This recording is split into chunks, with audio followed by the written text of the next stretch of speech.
Torah portion. Pinchus. We are in the fourth reading.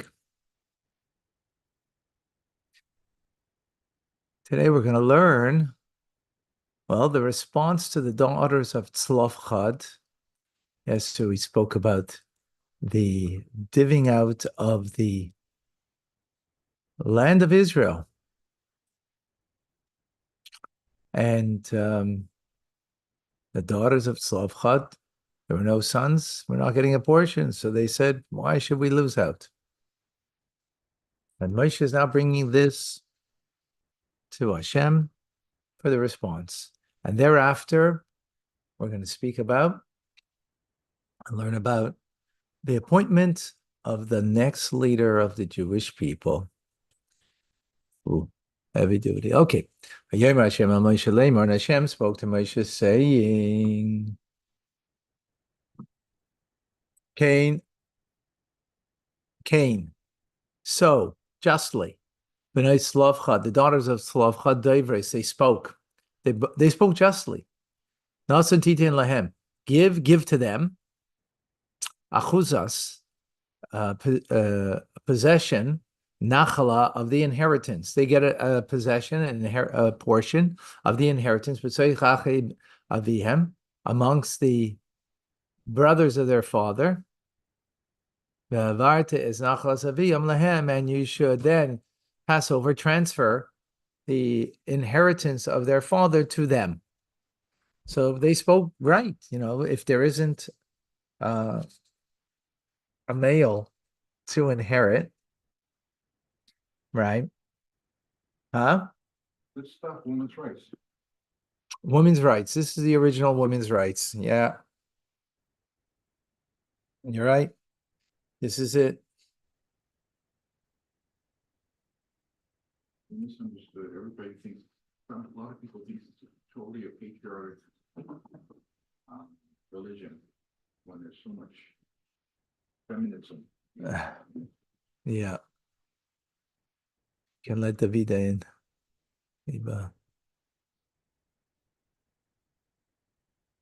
Yeah. Okay, Rashi in 7. Cain, B'nai Tzlofchad Devers. Correctly, properly, the daughters of Tzlofchad spoke. They speak. Cain Katargduma is properly, it means Kalaimar, Kaksuva Parshazu, Lefanai Bamarim. This passage is written before me on high, God says. Magi the Selsa Sharosa Einan, that their eyes saw that which the eye of Moshe didn't see. In others, they had the vision, right? That they were able to see that which Moshe didn't see.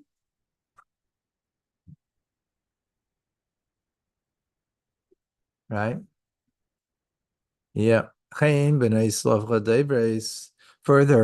explaining, Yafa Tavu, they claimed correctly, Ashri Adam, fortune is a person, that God confirms their words. Look at that. Yeah. God confirmed their words. Natsan Titain. Give, you shall give. So Rashi says, right? Shnei chalakim, give them 2 portions. The double verb, right, implying that they took more than 1 portion. Chelik aviyam, a portion of their father. Shaya meitzim Mitzrayim, he was someone who went out of Egypt, their father. Chelka imechav, and his portion along with his brothers. Benichsei Chefer, in the property of Chefer, their father. Brothers got 1 portion. 1 second.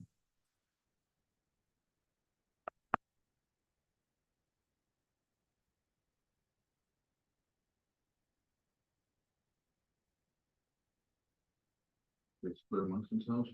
Sure.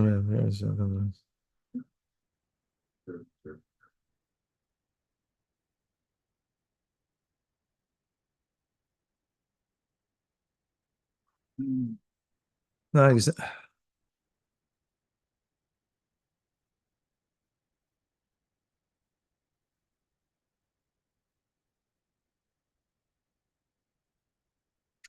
So there's the daughters of Tzlavchad.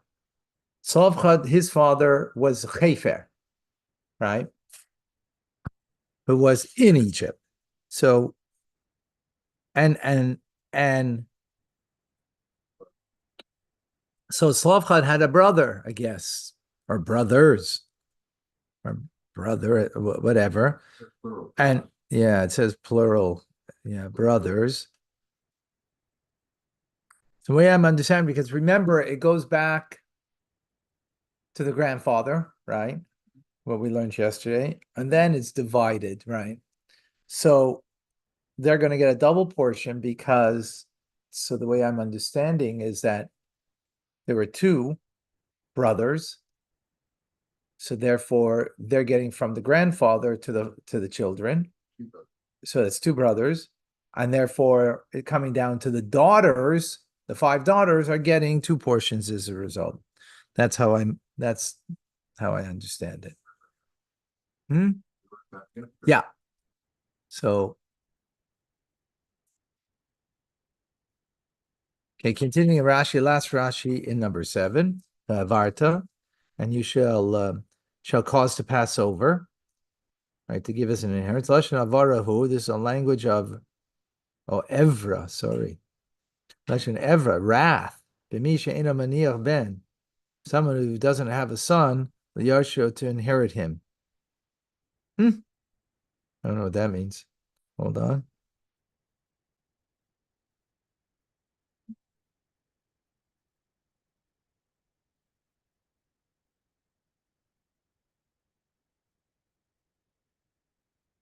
Someone who doesn't make, I don't understand what it means. Someone who doesn't make an effort to have a child, to have a son. Okay. Anyway, that's the first explanation, right? That it's a language of wrath. Davar acher, alternative explanation of what it means. Al shem shahabas ma'averes nachla, and it means that the daughter causes inheritances to pass over mishevet lashevet, from tribe to tribe. Shebena ubaila, for her son and husband, who may be from another tribe, Yershin Isa, inherit her. For this verse, an inheritance shall not be redirected from tribe to tribe, was commanded only in that generation. So let me explain. Part of the reason why inheritance goes to the son is because then that son remains within the tribe, right? But if it goes to the daughter, so then the daughter marries, who inherits her is her husband or her son. So then, which means she got married to someone from another tribe. It means that land now goes to someone from another tribe. Inheritance. And the tribe, yeah, that's for sure. Of course, that we know. So therefore, it's going to transfer, right? And it will not remain within the tribe. So that's what it means to pass over here. In other words, it's going to pass over to another tribe. Now, the first explanation is the first explanation. The second explanation is the second explanation, right? It's an alternative explanation. My first one meant wrath. I mean, it sounds like you could tie them in, but it sounds like you could tie them in, but they're not given they're given as different explanations, right? There's no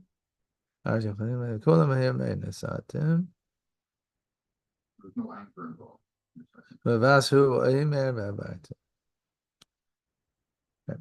In all other inheritance, it doesn't say you pass over the inheritance. It says you give the inheritance, because here it's passing it over as a result of this to another tribe, because it's going to the daughters, right?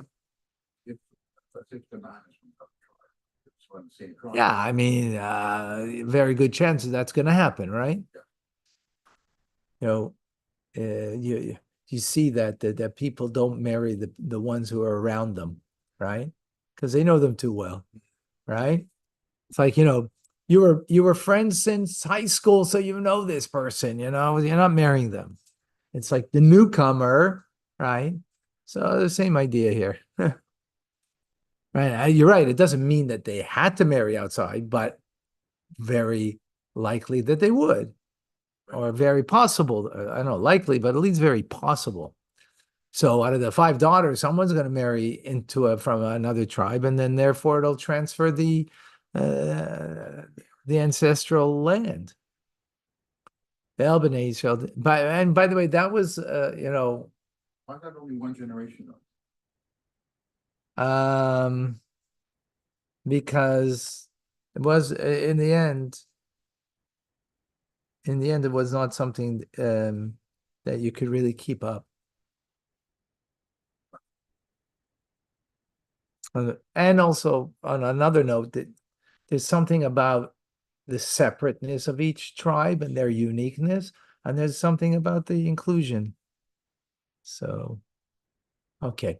V'el b'nei Israel tedaber lemor, and to the children of Israel speak, saying, Ish ki yamus, when a man will die, beben ein loi, and he doesn't have a son, Vavartim es nachaloso levito, you shall pass over, transfer his inheritance to his daughter. V'im ein loi bas, and if he doesn't have a daughter, when asatim es nachaloso le'achav, then you shall give. If he doesn't have a daughter, then you should give his inheritance to his brothers. Right. So in other words, it can't go forward because there's no son, there's no daughter. So he has to go back now, right, to his brothers. If he doesn't have brothers, then you'll give the inheritance to his father's brothers, meaning to his uncles, right? And if he doesn't have uncles from his brother, then you'll give his inheritance to a relative that's close to him. From his family, he will inherit it. And there will be to the children of Israel chukas mishpat, a statutory law, decree, as Hashem commanded Moshe. Rashi, a family member that's closest to him. Rashi, family is considered in this instance from the father's side. From the father's side, as we see, right? It didn't say from the mother had brothers. Didn't say that. It only said the father had brothers, right? And the father had uncles. No, it didn't say cousins. No, if there won't be, so then they'll go to cousins, yeah, right? Yeah. Number 12. Hashem said to Moshe, Alei alahar, go up the mountain, Avarim, the Mount Avarim, Hazeh, this Mount Avarim, Urei, and see it's the land that Shenasati Libnei Israel, that I'm giving to the children of Israel. Oh, this is going to be heavy now. Rashi in 12, Alei Avarim, go up the mountain of Avarim. Why is this passage next to the inheritance? Right? We just spoke about inheritance, right? So now we're going into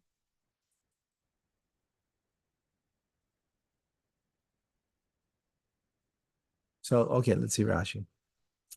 So why is it when this juxtaposed, since Hashem said, that you should surely give the possession of an inheritance, Moshe said to himself, it is I who Hashem commanded to apportion the inheritance of the land.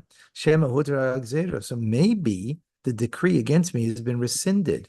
And I will be able to enter the land because he's giving me the job to give out the inheritance. So how am I going to do that? Obviously, he's thinking, not obviously, but he's thinking that perhaps he's rescinding the decree against him and he'll be able to enter the land. Hashem said to him, my decree still stands. That's why he's telling him to go up on the mountain, take a look at the land where you ain't going. Oy. That's one explanation. An alternative explanation, since Moshe entered Lenachlas, Bnei Gad, Bnei Ruvain, into the area of the portion of the children of God and children of Ruvain, Samach V'amar, he rejoiced and said, that it appears to me, Nidre, that the vow about me, I'm not entering the land, has been released. Moshe Lamelech, not exactly clear how that. God and Reuben stayed in the. Yeah, that's next week's Parsha, though.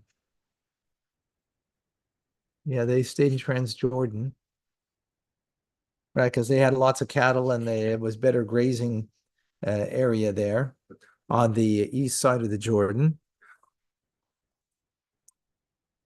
Anyways, let's do Rashi here. I'm not exactly clear because that's only next week, so it's not juxtaposed to what we just learned about inheritance. So he thought, I guess because it's speaking about giving out the inheritance, and eventually it would also include, even though, yeah, I guess this must be the answer. We're speaking about inheritance, right? So Gad and Ruvain, they get the inheritance of Transjordan.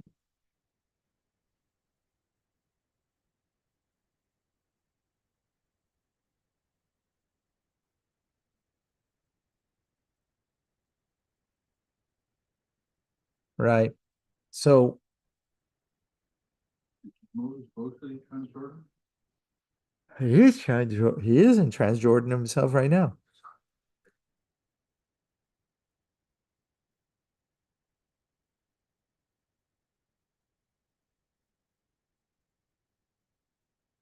Moses is good enough to go to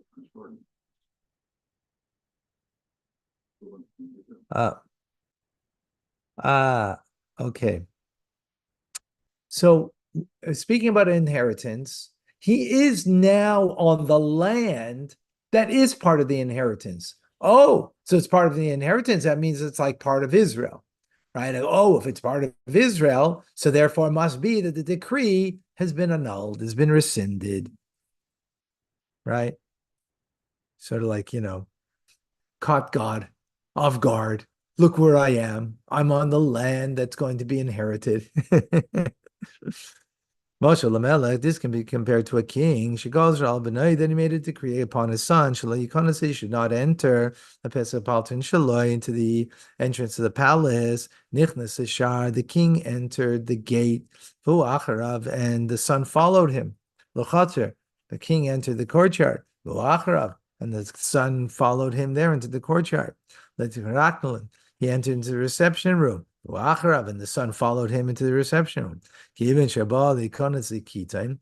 he was going to go into the bedroom. So he came into the palace, but now he's coming into the bedroom. Amar Lord, the king said to him, Bini, my son, Mikan Ve'elech, from here onwards, you're forbidden to enter.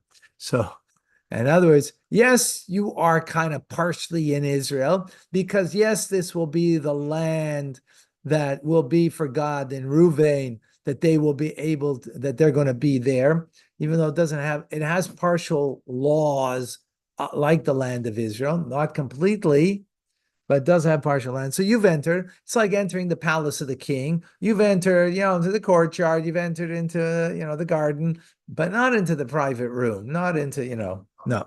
There you didn't get in, which will be Israel proper, right?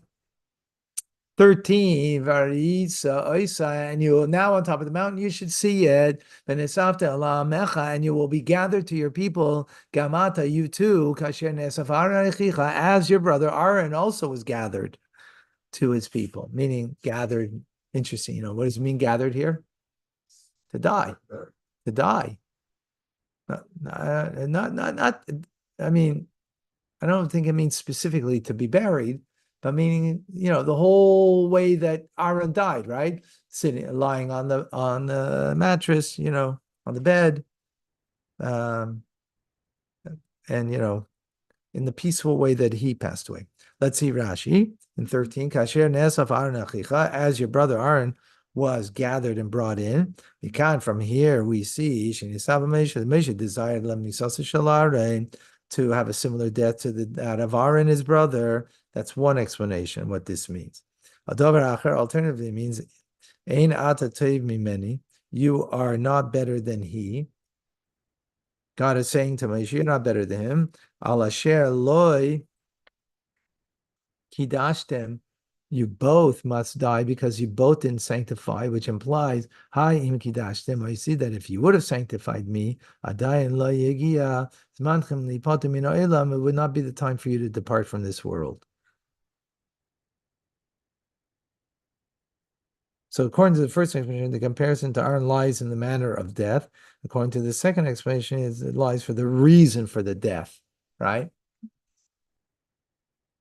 Okay, continuing Rashi, B'chol Malcolm, in all places, Shikosav Misosam, that Torah writes about the death of Moshe and Aaron, Kosav Surchanam, it always speaks about their misdeed, because it was a decree against them all, Midbar in the generation in the wilderness, Lamus Bamidbar, that they should all die in the wilderness, right, because of the spies, because they didn't believe in God. By the spies of Kach Bikesh Moshe, therefore Moshe requested, she calls that his misdeed should be written Shalom Yemer, that people should not say Afu, that he too, Mina Mamreim Haya, from the rebellious ones not believing in God. Mashalish Noshim, these can be compared to two women, that they're both being flogged in the court of law. Achas mekilgula, one because of an indecency. Achas achla tagi shviyas, and one because she ate unripened fruits on the 7th year. Moses was struck the rock. What did Aaron do? Why did Aaron? One second.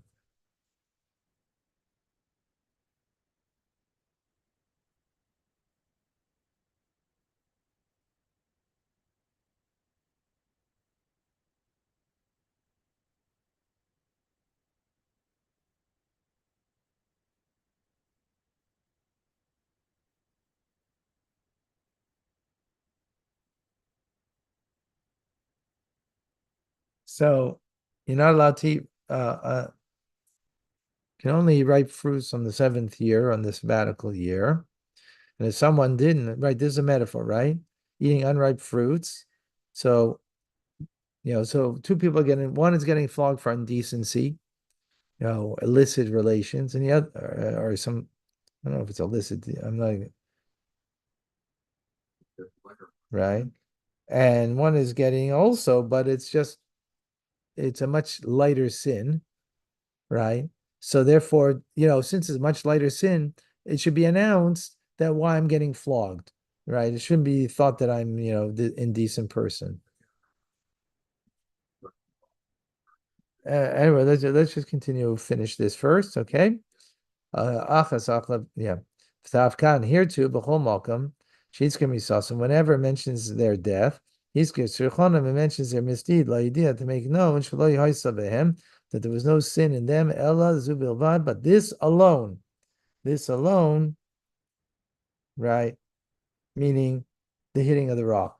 So Aaron was part of the hitting of the rock because he was with Moshe, and I guess they kind of supported each other. That's the way I understand it. But it's a good question to understand a little more because Aaron didn't actually hit the rock.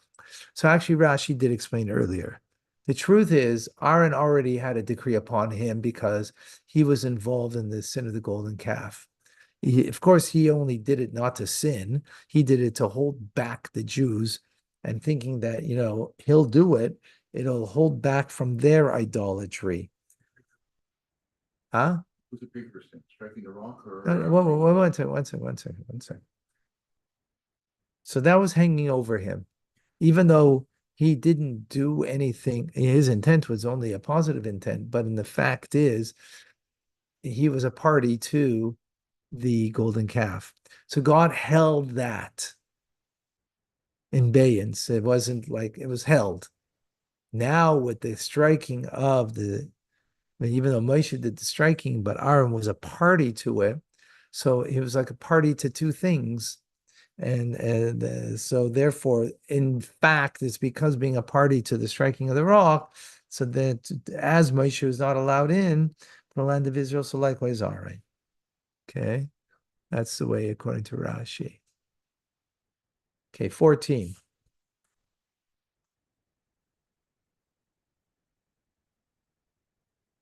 Okay, we got to truck a bit.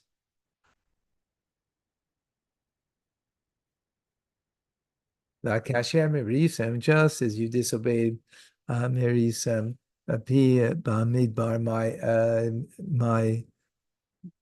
my rule, my command, Bamidbar in the sin in the desert, sin b'meriva sa'ida, with the quarreling of the congregation, like disheni b'mayim, to sanctify me with water, leinehem, to their eyes, the hem me merivas kadesh be midbar tzin, and these are the waters of dispute at Kadesh, the desert of Tzin.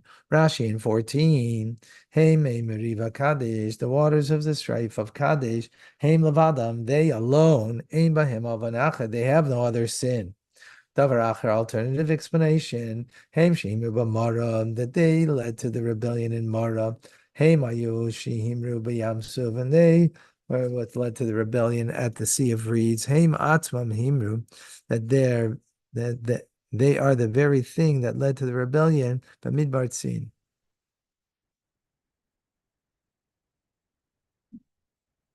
Oh. Because, frankly, I don't understand this explanation.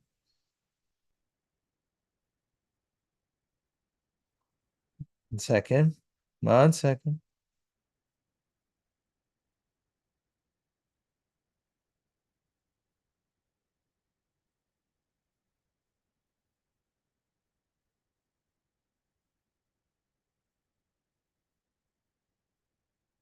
Yeah, not exactly clear, but in other words, this is the only sin that they have.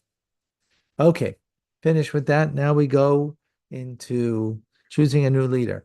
Yidaber Hashem, Yidaber Moshe Hashem Lemor, and Moshe now speaks to Hashem saying, Rashi in 16, in 15, sorry. This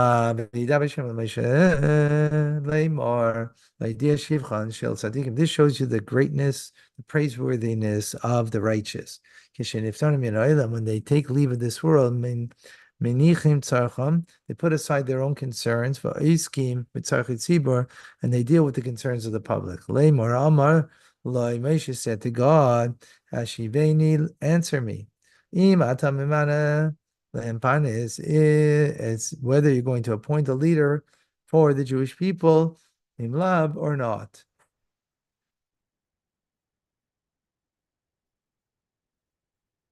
Hmm.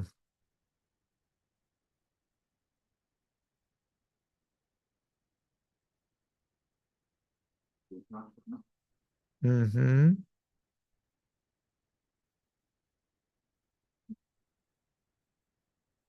So what's Rashi saying? It's like, well, God just finished saying, you ain't going into the land of Israel. Stand on the mountain, take a look where you're not going, right? Yes, it's only because of this sin that you are not going, fine, but you're not going. So now Rashi's saying, now he's speaking to God, right? And he's going to speak about a leader. So it just shows how praiseworthy the righteous are. You know, instead of saying, "Oh, is there going to be a lot of reward for me and for everything I've done? Am I going to get my fair share? You know, are you going to pay me up for everything that I've done, God?" No, he's only concerned about the welfare of the Jewish people and that there should be another leader that will take care of them. Huh? Yeah. Oh my gosh. I hope they don't try to draw parallel from here. But boy, they will. What a yeah. Wow. Interesting. Yeah. Okay. 16. Yifgoid Hashem. So Hashem, so Moshe is saying to Hashem, Yifgoid, appoint Hashem Alakeya. Hashem, the God of Ruches, of the spirit, the whole basar of all flesh.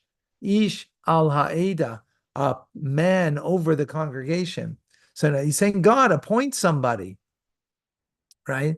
A man who is over the spirit of all flesh. Rashi, what does that mean?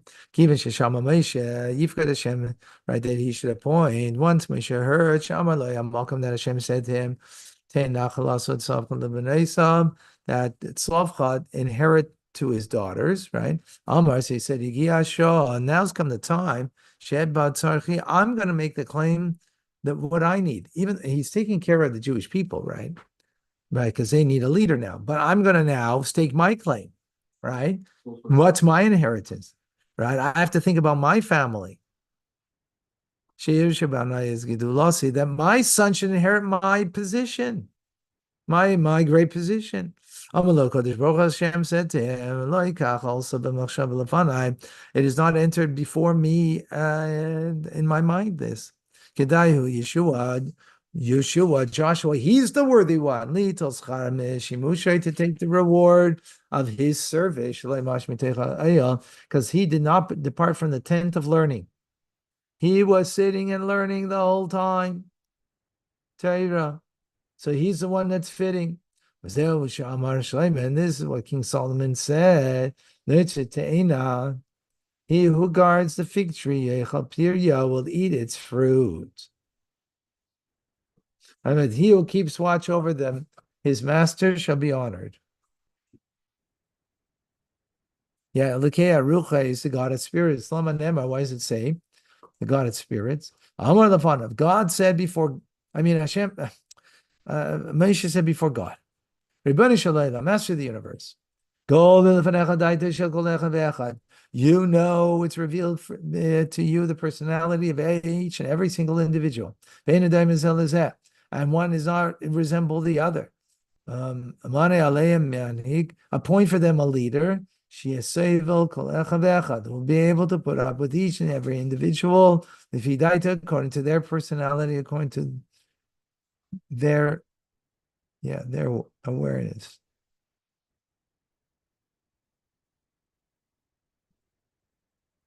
Huh? All products.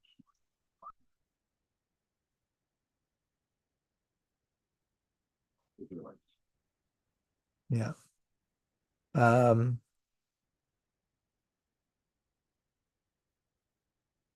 So appointed a leader who's going to be able to know the character quality of each individual and give them what their needs are individually, right? That's what it means.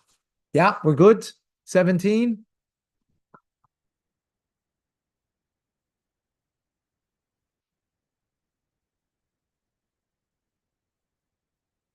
Okay. That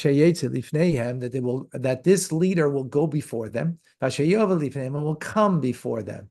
And then when they go out, and when they come back, adas Hashem, should not be that the congregation of Hashem, kitzoin, like a flock, like sheep, asher ein lehem raya, doesn't have a shepherd.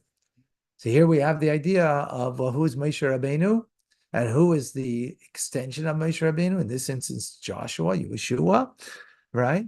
What does it mean? To be a shepherd of the flock, right? Take care of the flock or to feed the flock, right? Which is, of course, that's the mimer that we learned, Atatzava, the one before this one, right?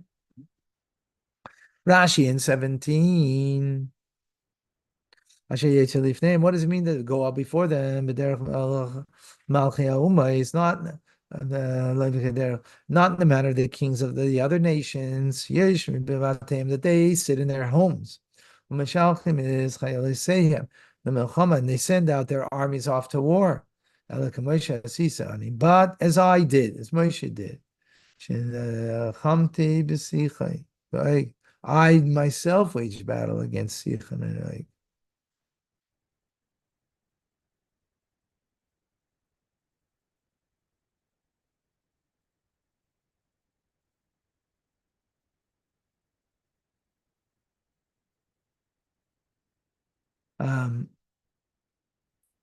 The Muhammad said, Ella Kamashas, he said, "Ani, but do as I did. Shenecham to b'sichon eik, that I went to battle with sichon and eik. Shenemar, as it says, Al tira, Yisai, do not fear him. Keder shalsa Yeshua, and in the manner that Yeshua acted. Shenemar, as it says, Yelech Yeshua v'elav, and Yeshua went to him.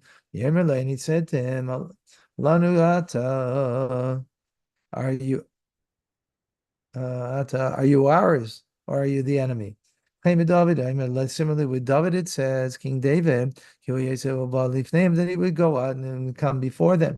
He would go out first in battle and lead in battle, but come back and lead. Right. So in other words, find someone who's going to lead them into battle, not like the nations of the world that they sit back and let the others do the battling. Asher Yotzim, that they go out through his merits, and you shall bring them in in his merit. In other words, that the leader Joshua should be, or the leader that's going to be, right, which is Joshua. But this is the request Moshe is making. There should be someone who's got the merit that the people will go out and come back in this person's merit, right? They'll come back.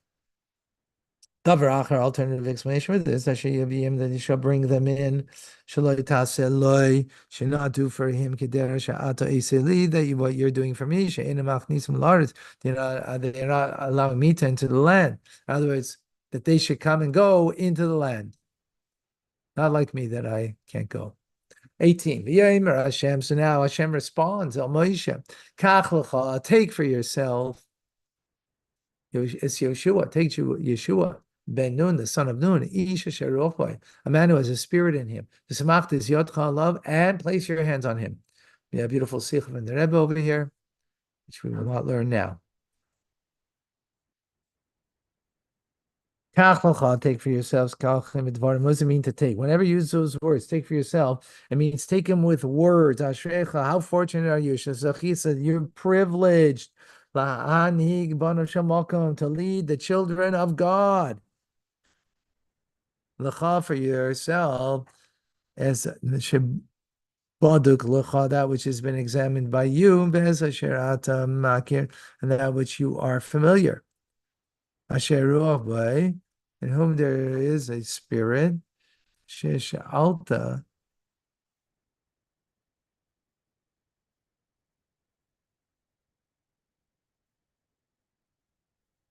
as like you've requested, that they'd be able to go befitting the personality of every person, going against their spirit, meaning appreciating their unique spirit. Of every single individual. The samachta, last Rashi in 18, samachta yodcha love, and you should place your hands upon him. Tain miturgamun. Give him a spokesman. Shidrish b'chayecha, that Joshua should lecture in public during your lifetime. Shalayemer, love that you should not say about him. He should not have raised his head in the days of Moshe. In other words, he's going to be already in the times of Moshe. Wow. Yeah, so he should already start in his days. Wow.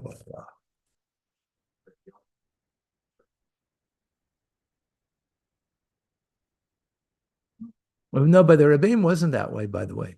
The Rebbe, when the previous Rebbe was Rebbe, he wasn't, I mean, okay, he did make Fabrengens, this and that, but, in other words, he's going to act like a leader already in the days of Moshe. That's the point. Okay, let's truck. You should stand them up before Elazar the Kohen, the high priest. So before the entire congregation, and command them in their presence. Rashi, you should command about him to the Israelites. Why? Because be aware that they are a difficult people. Sarvanim, obstinate. In condition that they take upon yourself all of this. In other words, he needs to know that this is the people. You're going to have obstinate people. It's going to be difficult. It's what you're getting into, but big privilege. love, and you shall bestow upon your majesty upon him, in order that the entire congregation of the children of Israel should heed him, listen to him. And Karin or Panav, this refers to the radiance of the skin of his face. Mahaidcha, from your majesty, the local Haidcha, it says from your majestic qualities. Means from means some, but not all. Right? Matzino Lamedim Pnei Moshe. So we learn from here that the face of Moshe Kecham was like the sun. Pnei Yeshua Kalavana, and the face of Moshe was like the moon. And now that he was a recipient of the light of the sun, which is Moshe. In order that the entire congregation of Israel should listen, that they should behave towards him with reverence and awe, as they are behaving towards you. They should do the same for him. And before Elazar, the Kohen, the high priest, he shall stand, and you should seek counsel from him from the Urim, the judgment, the breastplate, right? Hashem, before God, Al Piv Yetsu, and according to the word of the breastplate that Elazar, the high priest, is wearing, you shall go of Al Piv Yavayu, and according to his word, you shall come back. And the entire all of Israel with him, and the entire congregation. In other words, if you're going to go to war, you got to do it. The leader is going to consult the high priest and his breastplate. Rashi in 21. Yeah. Lifnei Elazar Kohen Yameh, Harei Shalta.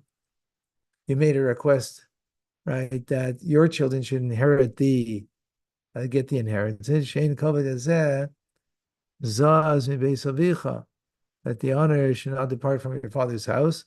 Shaf Yeshua Yeh Tzarich LeElazar, because Yeshua still will need Elazar. In other words, it's still going to be within the family because it's your nephew Elazar will still be needed by Yeshua in order to get directions on what to do, right? Because he will be wearing the breastplate. So you should take counsel from him if it's necessary to go out to war. And according to the word of Elazar, that's the Sanhedrin.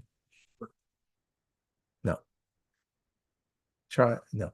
He asked Moshe, and Moshe did Kasher Tziva Hashem as Hashem commanded him to do.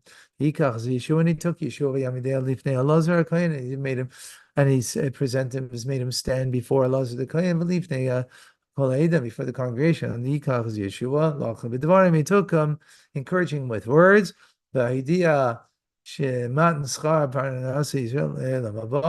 that the reward for those who are leaders of the Jewish people is in the world to come.